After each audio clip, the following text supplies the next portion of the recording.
Welcome back to Living the Dream. We are in the studio today with our special guest, author, speaker, and trainer John Richardson. Our regular host, Marie Waite, is out today. She will be back next week for our next show.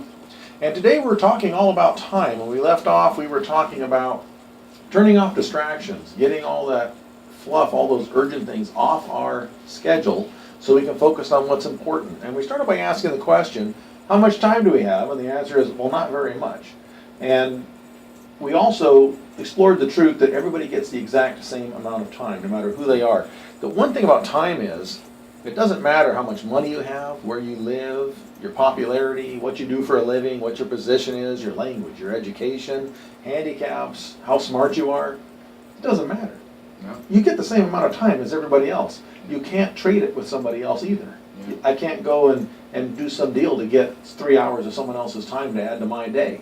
Yeah. But, go ahead. Yeah, and the other thing is, we can't stop time. You know, some people say, yeah, I just stop doing this or whatever. We can't stop time. I mean, It just keeps moving, doesn't it? It just keeps moving. It just keeps going, and every second is another second gone by, and we can't get that back again. They say it's a vapor, it just escapes, you can't hold it in your hands.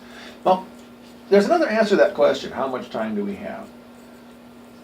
When I think about how much time do we have, well, it's true that every single person gets the exact same amount of time. There's another truth that's exactly the opposite and seems to contradict it, but it's also true. Every single person gets a different amount of time than anybody else, and nobody knows how much they get.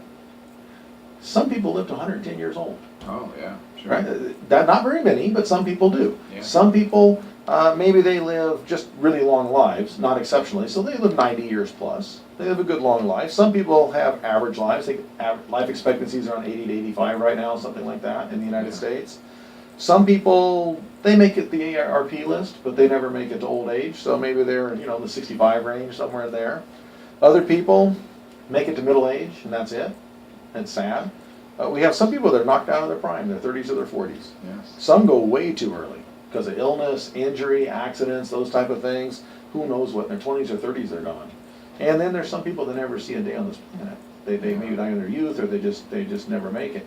So everybody gets a different amount of time, and nobody knows how much time they get. Even if your doctor tells you got 6 months left, is that really exactly 6 months? Can you clock that on the calendar? No.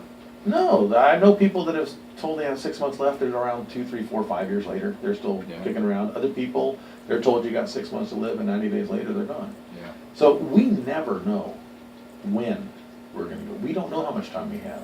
And I find that to be a real conundrum, a real puzzle, that on the one hand, everybody gets the same amount of time, on the other hand, everybody gets a totally different amount of time, and nobody knows how much time they get. Yeah, and that's one of the important things about managing your time, and specifically coming up with a time management system that works for you, that allows you to do the things you really want to do, and put aside the things that aren't so important. And I'll tell you, Steve, one of the best ways to do that, there's one word that allows you to do that, and that's to say no.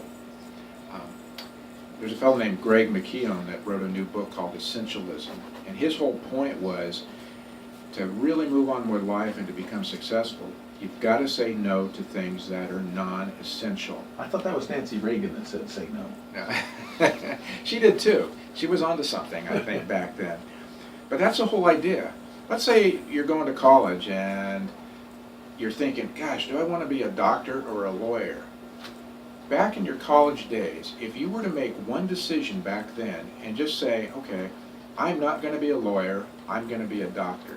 Think about all the decisions that you don't have to make in the future because you've made one decision right then and there. You just said, okay, I am going on that doctor track, the lawyer is off to the side, instead of spending years going back and forth trying to figure out where you're going. So now what does that do for someone like me that's still trying to figure out what I want to do when I grow up? Yeah, that's it. The sooner you can make those big decisions, the fewer real critical decisions you need to make down the road. And those decisions and a lot of those things that you would have to do, if you're going back and forth and you're taking tests to become a lawyer and all those things, you got a lot of time spent on something that only one of them can come true. Making that decision up front allows you to spend quality time becoming a doctor versus trying to figure out where you're going up front. So that's one way of just saying no up front, saying no to things that aren't important. So in order to know what to say no to, we need to have some idea of what we're about and where we're going, and that means we do need to take some additional time to plan out and really evaluate, examine ourselves and decide which direction am I going, and Right. make a plan. Then all the decisions just need to fit into the plan. And I think at that point you're not spending time, you're investing time. Yeah. You are investing time, you take extra time to put into planning things so you know what you're about. You know who you are, what you are, and why you're doing what you're doing. And you've got an idea of where you're going. And now the decisions are easier. So you invested that time up front, but you saved a lot of time later because it's really easy. Instead of agonizing and spending days and talking to your friends and all the stuff we do, meditating over it, we can just simply say, that's not a fit. No. Yeah. Yeah, and the sooner you make that decision and set that goal, and then you say no to other things, the sooner you're going to achieve that goal. Distractions are the killer, and they come up in all sorts of insidious ways. And with modern technology, it hasn't helped any. It has really hurt in so many ways. We've got more distractions than we've ever had. It used to be we just had TV. Now we have computers and video games and things that, when I was younger, I never would have even thought of. But the more of this technology and the more of these things that we have, the harder it is to focus on that one true item that we really want to and need to accomplish. And I think that's interesting that we need to cut out a lot of the distractions. And I remember being told when I was in school that the computers in this age, they talked about being able to talk on the computer and see people and send messages instantly and send pictures instantly and those type of things, which sounded like a fantasy world back then. But they talked about how that would be such a time saver. And we'd have all the information we needed, we'd all be very well informed, and we'd all have plenty of time then to do what we wanted because the computers would save all this time. Is that really the way it's worked out? No, it's actually become an electronic leash. Think about your smartphone. Oh my gosh, somebody knows, where you're at or wants to know where you're at any particular time. Now that they can get in touch with you, they're going to call you, 12 or up to 24 hours a day. Hey, Steve, where you at? Steve, let me send you a tweet. Hey, Steve, let me send you a Facebook post. It's crazy. And, I don't know where this all ends. They just keep inventing new things that we have to deal with.